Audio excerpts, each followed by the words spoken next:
passer 30 minutes ensemble pour parler de l'innovation sous toutes ses formes et pour faire le point, si on peut faire le point sur un sujet aussi vaste. Donc mes trois invités, Maïve Soula de Silver Valley, Agnès Chervatin de Massif et Philippe Watteau de CEA Tech. Alors, on va commencer déjà, présentez-vous pour nous dire exactement quelle est votre fonction au sein de ces trois entités. Et après, je vous propose qu'on rentre directement dans le vif du sujet et qu'on parle véritablement de ce qu'est l'innovation et de ce qu'elle n'est pas et de ce que l'on peut en attendre. On commence avec vous, Maïve, je vous en prie. Bonjour à tous, merci beaucoup. Donc Maïve Soulas, responsable développement communauté chez Silver Valley. Silver Valley, on est le plus gros cluster d'innovation dédié à la Silver Economy en Europe. Très bien, Agnès. Bonjour à tous, Agnès Chervatin, responsable de mission à la direction innovation de la Massif, la mutuelle d'assurance. Et Philippe. Merci Patrick, bonjour à tous. Philippe Watteau, je suis directeur de l'innovation à CEA Tech. CEA Tech, c'est 3 instituts de recherche en microélectronique, en logiciel et en énergie, et aussi un institut qui se déploie en région, y compris ici en région sud. Merci. Alors, l'innovation, Maïve, c'est quoi très exactement? Enfin, quand on parle d'innovation, on a l'impression que c'est tout un univers nouveau, que finalement c'est quelque chose qui doit transformer, révolutionner, soit notre façon de vivre, soit tout ce qui nous arrive autour de nous. La question que je vais vous poser, c'est pour la Silver Valley et en matière donc de Silver Economy, qu'est-ce que ça veut dire innover?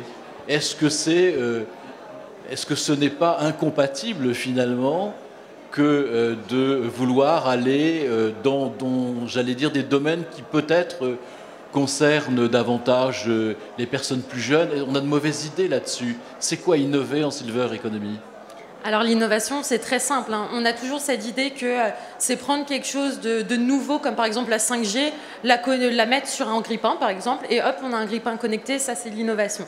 C'est pas forcément le cas, l'innovation, ça peut aussi être de l'innovation organisationnelle. C'est juste remettre l'usager au cœur et apporter quelque chose qui soit simple, utile et qui réponde à sa problématique. Donc ça peut être prendre quelque chose qui existe déjà et juste simplifier l'accès et l'utilisation pour les seniors. Et ça, c'est innovant parce que ça va changer leur quotidien, ça va faciliter leur vie et ils vont pouvoir accéder à quelque chose de simple, de façon efficace. Alors Agnès, en ce qui concerne les outils, les solutions qu'on peut mettre en place, qu'est-ce que ça veut dire concrètement par les outils et par les solutions? C'est quoi l'innovation? Donnez-nous des exemples ou ce que vous faites. Alors oui, à la Massif, pour nous, l'innovation, déjà c'est au cœur de notre métier et elle doit avoir un service rendu pour les personnes. Donc ça fait partie aussi de nos valeurs en tant qu'acteur mutualiste. Donc ce qu'on a souhaité faire, c'est mettre en place une stratégie d'innovation qui soit à disposition des métiers, donc les métiers, que ce soit la santé, l'habitation, la mobilité, et qui recherchent des solutions pour nos sociétaires et nos adhérents. Donc nos cibles, elles sont nos métiers et nos adhérents. Et donc on a construit tout un dispositif qui consiste à accompagner, faciliter, fluidifier pour que chacun puisse faire de l'innovation, que ce ne soit pas juste une discipline qui soit réservée à une direction satellite de l'entreprise. Chacun peut amener des idées, des concepts, des solutions à tester parce que dans son quotidien, il a noté un intérêt à le proposer à un sociétaire, à un adhérent. Il n'y a pas d'exclus, en fait, chacun peut venir amener ses propres remarques pour faire avancer tout cela. Philippe, justement, lorsqu'on parle d'innovation, on parle aussi de technologie. Et donc, qu'est-ce que l'on peut faire? Qu'est-ce que vous faites pour concrètement répondre à la fois à ce besoin dont Maïf parlait et à ces solutions que propose Agnès? Dans la technologie, sur votre stand là-bas, je voyais une animation avec des gens qui essayaient d'expérimenter un autre monde. Parlez-nous de tout cela. la technologie en innovation, c'est quoi? La technologie, elle est d'abord au service de l'innovation. Et quand je dis qu'elle est au service de l'innovation, c'est vraiment tel que ça vient de décrire, c'est-à-dire partir du besoin, partir de l'utilisateur, et seulement on va mettre en œuvre, on va mettre au service toutes les technologies qui sont disponibles et sur lesquelles on travaille, car nous, côté CE, on est institut de recherche, mais notre mission, c'est de transférer ces recherches en technologie et en innovation. Vous avez bien fait de mentionner la start-up Social Dream, effectivement, sur notre stand commun massif CEA, car là, qu'est-ce qu'on fait? On va utiliser les technologies de réalité virtuelle, les casques de réalité virtuelle, et on va les mettre au service des personnes qui, aujourd'hui, sont en situation, par exemple, d'Alzheimer, de maladie d'Alzheimer, ou en traitement lourd, en chimiothérapie. Et on va, pour le cas d'Alzheimer, par exemple, les aider à travailler leur mémoire autobiographique. Donc, qu'est-ce qu'on fait avec Social Dream? On est en train de développer une nouvelle génération de casques pour procurer à ces patients des sensations qui vont enrayer la maladie d'Alzheimer, mais qui vont aussi leur procurer du bien-être. Et là, on met vraiment la technologie au service des uns et des autres. Et on le fait de manière très étroite avec les collectivités, car les collectivités sont très informées, très impliquées, très engagées, et particulièrement ici dans le cadre de l'OIR Silver. On travaille avec Provence-Alpes-Aglo, par exemple au 7.7, dans ce Living Lab pour mettre en œuvre concrètement, dans des conditions réelles, nos technologies. Et c'est comme ça qu'en région sud, notre implantation CEA Tech travaille vraiment sur le terrain avec les différents acteurs, en mettant encore une fois nos technologies au service de tout à chacun. Et comme ça a été dit tout à l'heure dans la précédente table ronde par le vice-président de l'OIR, la Silver Economy, c'est une économie servicielle. Et nous, en tant que pourvoyeurs de technologie, on s'inscrit dans cette économie servicielle en apportant ce qu'on sait faire, le meilleur de la recherche française. Et aujourd'hui, on peut dire que ça s'est démocratisé les premières heures de la Silver Economy. Il s'agissait de convaincre et les chercheurs et les industriels de mettre en place quelque chose qui s'adresse à tout le monde et non pas à une élite. Est-ce qu'aujourd'hui, on est déjà dans cette phase, j'allais dire, d'ouverture à tous? Oui, tout à fait. Ça se voit, il y a énormément de labs, même chez Silver Valley. Par exemple, on a les Concept Crash et les Open Labs, où on a des seniors qui viennent de vraiment différents horizons, qui ont différentes vies, et ils viennent partager. Donc déjà, les seniors ont envie, eux, d'être représentés, et qu'on arrête de penser aux seniors qui soient dépendants et qui soient à la maison et qui a besoin d'avoir de la téléassistance en permanence. Les seniors, maintenant, ils ont envie d'énormément de choses, ils ont envie d'être représentés et vus pour qu'on réponde à leurs besoins. Et notamment, on fait des formations innovation chez Silver Valley. Et donc, on va aller chez les grands groupes, on va aller chez les collectivités territoriales. Et c'est une des premières choses qu'ils nous demandent, c'est de nous arrêter maintenant sur les typologies de seniors pour pouvoir justement créer des nouvelles innovations, les mettre sur le marché et ne plus se focaliser sur les 20% dépendants. Voilà, c'est aussi effectivement ne pas confondre et ne pas gérer en fait une situation qui n'a pas de prise réelle. Alors donc effectivement, il y a des seniors exigeants, il y a des seniors geeks, il y a des seniors qui veulent simplement améliorer leur quotidien. Je pense que est-ce que des solutions peuvent prendre cette diversité et cette pluralité quand on est une entreprise assurantielle comme vous, quand on fait de la recherche, est-ce qu'il est possible à la fois de répondre au bien commun, à ce vieillissement de la population, à cette nécessité d'accompagner, et en même temps de tenir compte de la spécificité de chacun? C'est quand même pas évident. Agnès? C'est tout le défi de la Silver Eco.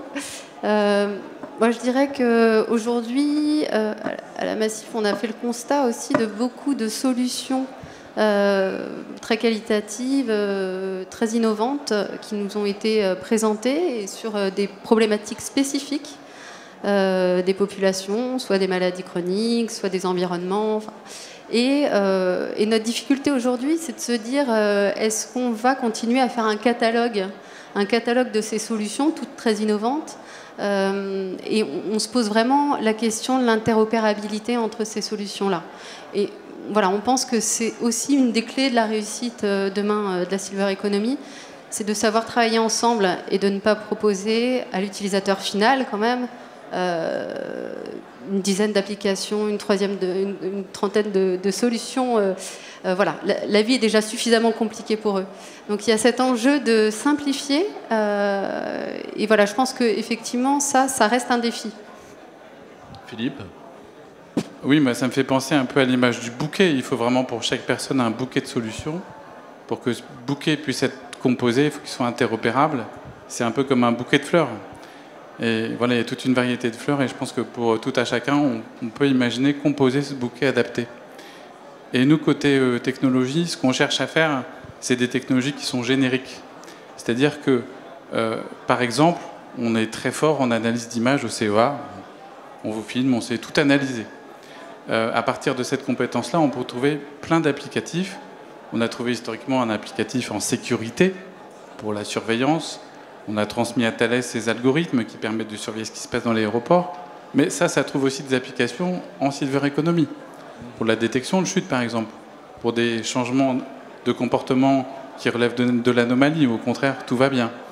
Donc nous, on développe ces technologies génériques et avec les utilisateurs, avec les entreprises, et on s'associe très étroitement avec elles, on va trouver des applications.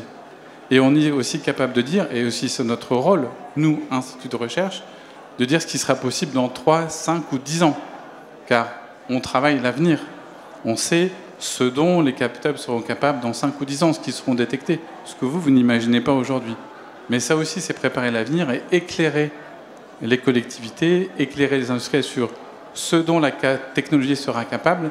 C'est aussi une manière importante de préparer l'avenir, avec toujours cet objectif, oui, que ça profite au plus grand nombre. Et d'ailleurs, le fait que ça profite au plus grand nombre, ça répond au bien commun, parce que, sociétalement parlant, on ne peut pas imaginer que des gens puissent être exclus. Et puis, économiquement, plus la solution elle est diffusable et générique, plus le marché est important pour les sociétés qui vont porter ces solutions. Donc, on va vraiment tous dans le même sens. En fait, le danger en la matière, et c'est ce que vous nous dites, c'est finalement la pseudo-innovation, c'est-à-dire ce qui ne sert pas à grand-chose, ce qui sert peut-être une minorité, et en tout cas qui ne relève pas du bien commun, comme vous le disiez Philippe. Vous avez des exemples de, j'allais dire, de mauvaise innovation ? Alors nous, on a énormément d'entrepreneurs qui viennent nous voir et qui nous disent « Ma grand-mère a vécu cette situation, j'ai créé ma solution seulement à partir de son cas précis, maintenant je vais la déployer ». Et ça, on leur dit, voilà, ce n'est pas possible. La situation de votre grand-mère, elle est très valable. Il y a sûrement d'autres personnes dans cette situation, mais vous ne pouvez pas vous lancer dans une entreprise basée sur le point de vue d'une personne. Et donc, c'est là où je pense que ce qu'on fait tous, c'est remettre les usagers au cœur. Donc, que ce soit au travers de, par exemple, nous, nos concept crash, où les entrepreneurs, ils viennent, ils pitchent, ils présentent, et les seniors leur disent tout de suite, en fait, non, c'est pas pertinent. Ou oui, mais peut-être qu'il faut que ce soit plus accessible financièrement. Ou c'est très bien les technologies, mais au quotidien, j'ai une montre connectée, je tombe chez moi, et je n'ai pas du tout le réflexe de cliquer dessus pour que ça fasse le bouton appel SOS. Donc c'est cette idée, comme on dit tous, de travailler ensemble, de se confronter aux utilisateurs et de ne pas rester la tête dans le guidon. Oui, absolument. C'est ingénieur et ingénieux, c'est pas synonyme. Je veux dire que c'est un métier aussi d'inventer, et surtout, vous avez raison, il faut le tester, l'éprouver, il faut lui trouver une utilité. Est-ce que on a toujours peur dans l'innovation d'être un peu dépossédé, soit de son libre arbitre, soit tout simplement de son droit à l'intimité? Ça, c'est une réflexion, j'imagine, qui vous anime en permanence. Vous avez des exemples d'innovation qui permettent de respecter ce qu'est fondamentalement une personne, tout en lui proposant un accompagnement qui fait qu'elle va rester justement une personne au lieu de se dégrader au fil des ans. Moi, pour rebondir sur ce sujet-là et sur le sujet de l'innovation un peu, pas ratée, mais en tout cas, on a un peu loupé le coche, ça me fait penser aux exosquelettes. On a beaucoup travaillé au CEA de par l'activité robotique dans le nucléaire. Donc, vous voyez, ça vient du nucléaire pour... là, on ne peut pas envoyer des hommes, on envoie des robots. Et des robots, on a tiré des exosquelettes. On a développé tout un panel de technologies sur les exosquelettes, mais en fait, il y a un problème numéro 1 qui est vraiment l'acceptabilité. Est-ce que j'accepte d'être augmenté avec un exosquelette où il n'y a pas d'autres moyens d'adaptation. Donc on en a tiré des leçons, c'est-à-dire qu'à côté des ingénieurs, à côté des chercheurs, on a maintenant des ergonomes, on a des gens dont c'est le métier de travailler l'acceptabilité et d'influer, de faire travailler les chercheurs dans un sens qui, by design, entre guillemets, intègre l'acceptabilité des solutions. Et ça, c'est vraiment aujourd'hui un point clé parce qu'effectivement, la technologie et l'humain deviennent de plus en plus intimes.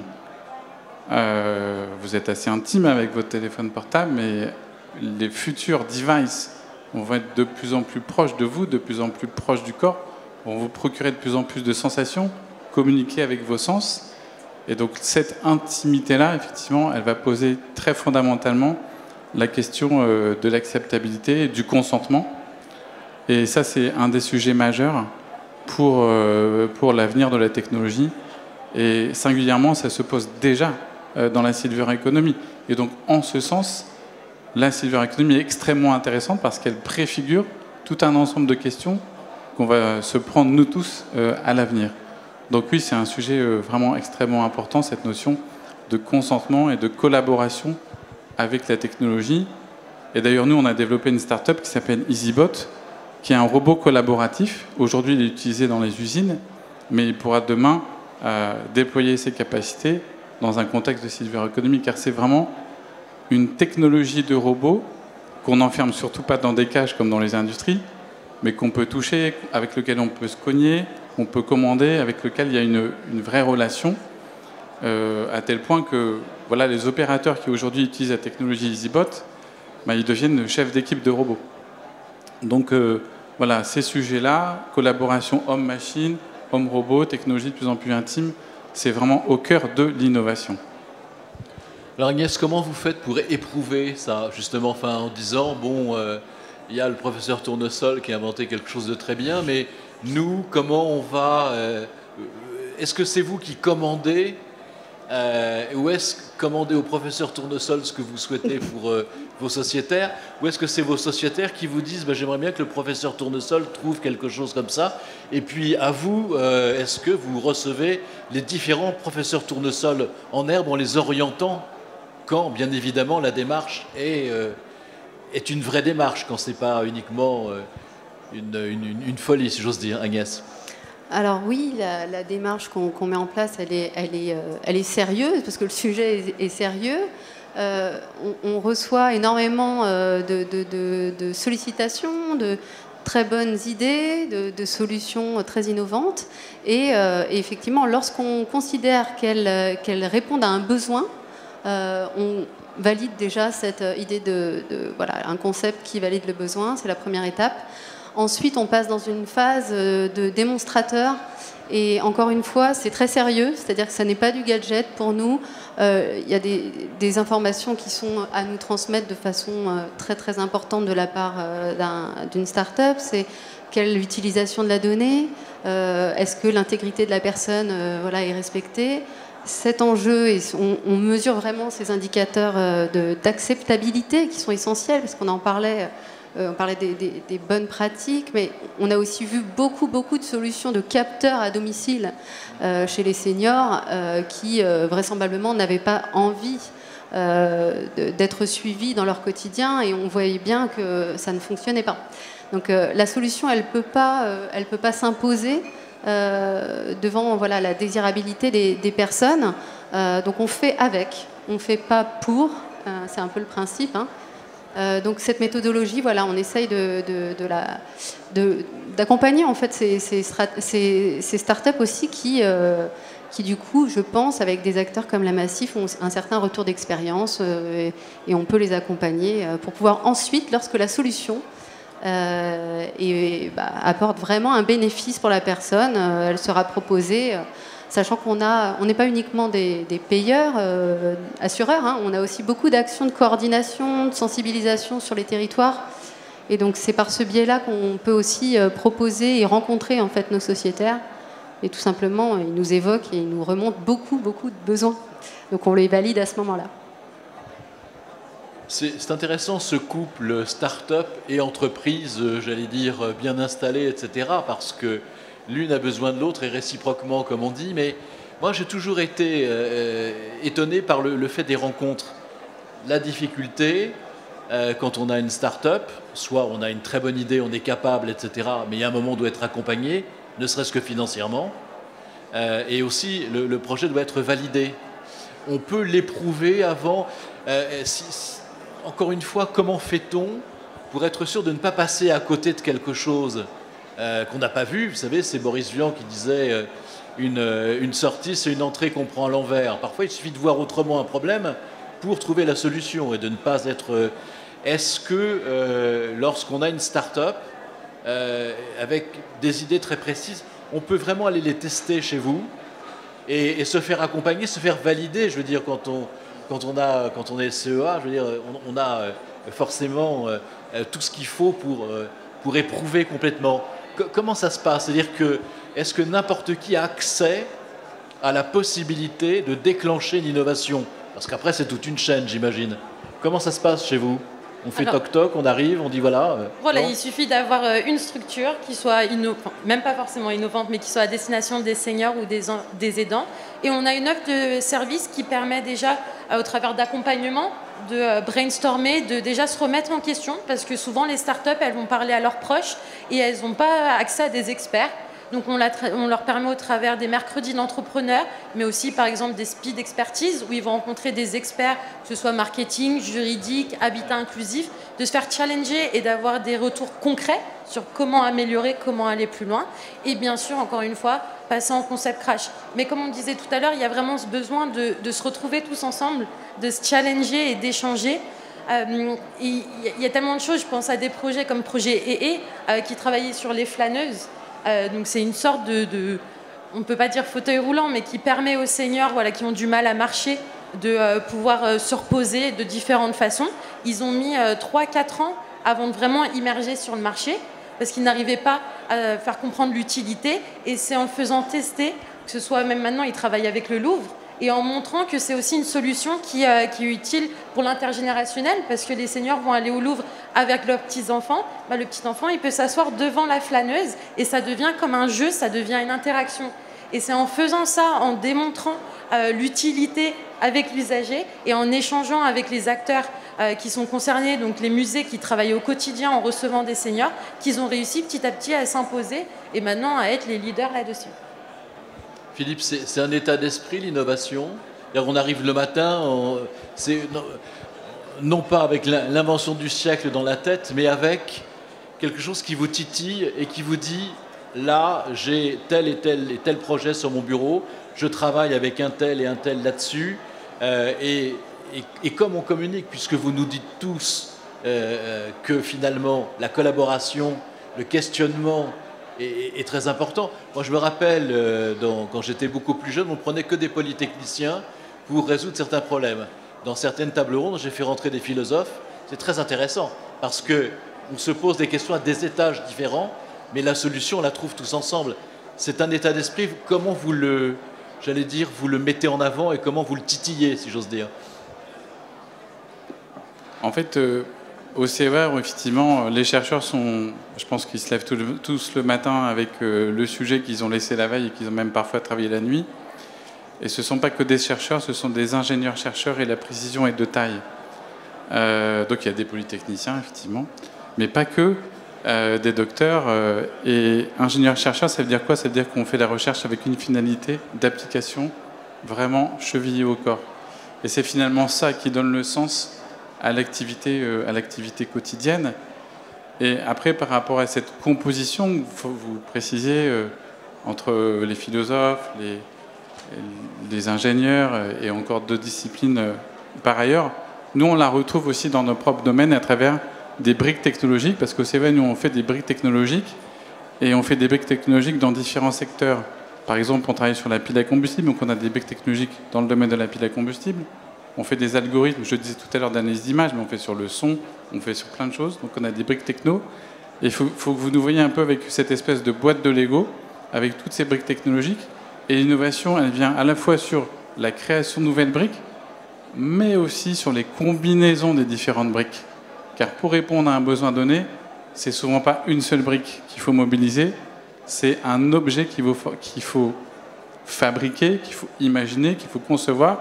Et on va prendre les différentes briques technologiques qu'on a, nous, ou une université, ou le CNRS, ou une RIA, pour faire l'innovation. Car l'innovation aussi, elle résulte de combinaisons intelligentes de briques dans une approche système. Ce qui rejoint le sujet d'Agnès, l'interopérabilité. Donc avoir une approche système. Donc on innove pas seulement sur la science et les briques technologiques, mais aussi dans la vision système.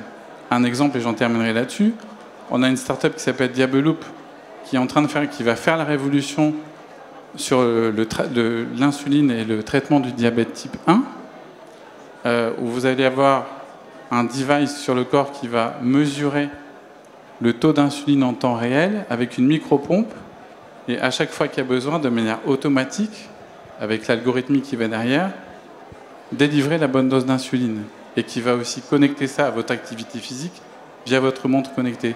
Et ça, c'est une vraie révolution. Mais ça, c'est pas une brique techno. C'est plein de briques techno, du hardware, du software, de la miniaturisation. Et c'est un besoin d'abord. Il y a aussi autre chose. Une fois qu'on a fait tout cela, il faut pouvoir l'expliquer. Il faut de la pédagogie. Il faut faire adopter. Je veux dire que, bon, par définition, ce qui est nouveau fait un peu peur. On préfère nos habitudes, c'est plus facile. Et c'est pas avec nos habitudes qu'on fait des progrès. Ça, c'est évident.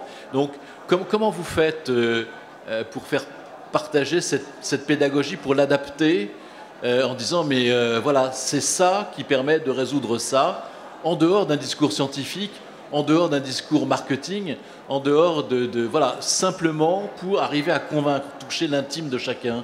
Vous avez un contact direct. Comment vous faites pour convaincre monsieur et madame sociétaires d'un massif, je sais pas, l'entreprise un tel qui peut employer des gens qui ont une petite perte d'autonomie, mais qui en tout cas peuvent améliorer tout ça. Et puis vous, finalement, en les écoutant, comment vous pouvez leur dire, mais c'est un tel qu'il faut aller voir, c'est plus de cette manière qu'il faut se développer. Alors allez-y, on n'a plus que 4 minutes. Je vous dis ça comme ça, pour vous mettre à l'aise. Donc du coup, je dirais que pour convaincre, il faut être plusieurs. Oui. Et nous, c'est ce qu'on aimerait vraiment porter comme stratégie pour agir sur la Silver Eco. Donc c'est aussi pour ça qu'on lance un hub là aujourd'hui. Notre idée, c'est déjà, on sait qu'on fera mieux à plusieurs. Croiser les regards et convaincre pas tant que ça l'utilisateur, parce que normalement on répond plutôt à son besoin, donc ça va plutôt être une solution qu'on lui apportera, mais en tout cas se comprendre, travailler ensemble, créer des synergies et co-développer. Et je pense que vraiment c'est important aujourd'hui qu'il y ait des lieux comme ça où les jeunes entreprises, les idées, les startups puissent partager, échanger dans un cadre ouvert, pas sectoriel, et que ça puisse du coup être ensuite accompagné par une méthodologie de qualité rigoureuse et qu'on soit rapidement sur de l'opérationnel, qu'on arrête les livres blancs et qu'on soit un petit peu dans l'action. Absolument, d'ailleurs c'est ce qui se passe ici, hein. Ça s'interpénètre de tous les côtés, et tant mieux. Non, vous nous avez expliqué en fait la bonne méthode. C'est le cœur de notre métier en tant que cluster. On essaye de rassembler tous les acteurs autour de la Silver Economy pour qu'ils échangent, qu'ils travaillent ensemble. Et comme le disait Agnès, voilà, c'est comme ça qu'on va avancer et qu'on va proposer des choses utiles et pertinentes, et pas tout seul.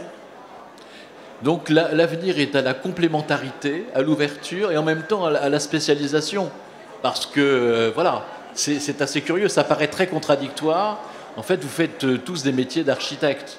Vous faites en sorte que les compétences puissent s'additionner, mais aussi s'interpénétrer pour donner en fait les produits dont on a besoin. La question que je me pose, c'est plus à Philippe que je la pose, mais est-ce que vous pensez que les technologies allant de plus en plus vite, la possibilité avec le data, avec des tas de choses, d'avoir à sa disposition des sommes énormes de possibilités de quantifier, etc., est-ce que notre pauvre cerveau humain est capable, j'allais dire, d'accompagner la technologie? Je prends le problème dans l'autre sens. Vous pensez que c'est, surtout arrivé à un certain âge, c'est possible, c'est nécessaire, on y va? Oui, parce qu'il faut tout ramener à l'échelle de l'individu, sinon toute façon, il y a un rejet. On parlait tout à l'heure d'acceptabilité. Donc, de toute manière, les choses sont ramenées systématiquement à l'échelle de l'individu. Donc, en ce sens, il ne faut pas avoir peur. Par contre, ce qu'il est nécessaire de faire, c'est ce que nous faisons actuellement et c'est ce que nous allons faire dans le cadre du Hub, c'est complètement décloisonner et puis que tous les acteurs parlent ensemble. Parce qu'effectivement, si on laisse les technologies filer sans les applications, sans les cadrages, etc., on peut inventer une infinité de choses. Mais dans quelle mesure elles vont faire sens? Ça, on travaille avec les territoires, on le travaille avec les industriels, et puis aussi les organismes de recherche comme le CEA évoluent eux-mêmes. Et il y a des équipes comme les équipes du Y-Spot qui ne sont pas des équipes d'ingénieurs, mais c'est des équipes complètes maintenant, avec des économistes, des prospectivistes, des experts en idéation, des compétences en sciences humaines et sociales qui sont maintenant complètement intégrées et complètement vraiment partie prenante des travaux scientifiques. Je crois qu'on peut conclure avec la devise des 3 mousquetaires, hein, qui étaient 4 d'ailleurs, je le rappelle. Hein, tous pour un pour tous, mais oui, absolument. Et donc, vous pouvez prolonger cette discussion sur le stand, les stands de Silver Valley, les stands de Massif CEA à Tech. Et puis, il y a aussi la possibilité, que je ne l'oublie pas, de se retrouver sur la plateforme de network. Donc, on peut les applaudir. Merci pour votre attention.